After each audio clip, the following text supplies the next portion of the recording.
Sixth, keep it simple.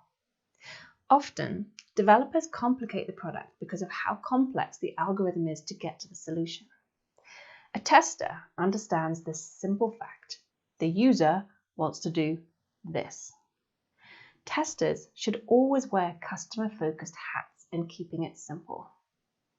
The constant question is, how would someone with no context of the algorithm do it?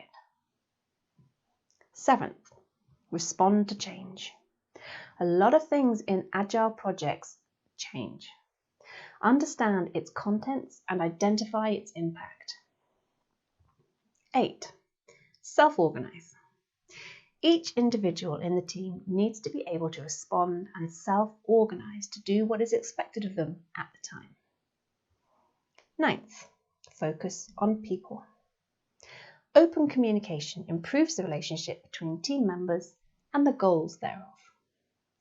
For an Agile tester to effectively enhance open communication, they need to focus on understanding the people in the team, as well as the product owner, and most importantly, the end user.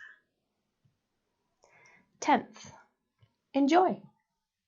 One of the easiest ways we can tap into our creative space is to be excited about what we do. Testing requires a lot of creative thinking, and enjoying what you do can improve your creativity.